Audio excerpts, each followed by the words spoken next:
Hi friends, இன்றைக்கி என்ன சமைக்க போகிறோன்னா சிக்கன் ரைஸ் மாதிரிங்க. சிக்கன் ரைஸ்ன்னு சொல்லி குழந்தைங்கள ஏமாற்றுவோம்ல, நம்ம வீட்டில் செய்கிற மாதிரி அது மாதிரி தாங்க. ஒரு கடாயில் எண்ணெய் ஊற்றி மிளகாப்பொடி போட்டு உப்பும் போட்டுட்டு சிக்கன் பொடி புதுசாக நறுக்கி வச்சு அதை வறுத்து வேக வச்சு எடுத்து தனியாக எடுத்து வச்சுக்கோங்க.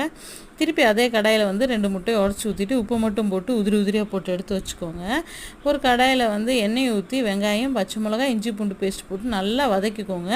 நல்லா வதங்கினதுக்கப்புறம் முட்டைக்கோஸ் இருக்கு இல்லையா, அதையும் போட்டு நல்லா வதக்கிக்கோங்க. அப்புறம் வீட்டு மசால் போடுங்க. தனியாக கரம் மசாலா அதெல்லாம் எதுவுமே போட வேணாம். வீட்டு மசால் போட்டு உப்பு போட்டு நல்லா வதங்கினதுக்கப்புறமா அந்த வறுத்து வச்சுருக்கோம் இல்லையா முட்டையும் சிக்கனையும், அதையும் போட்டு நல்லா வதக்குங்க.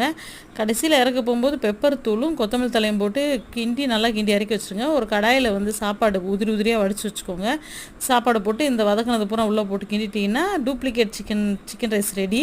ஒரு தட்டில் தக்காளி சாஸும் ஆனியன் ரைத்தா வச்சு சர்வ் பண்ணுங்கள். பாய்.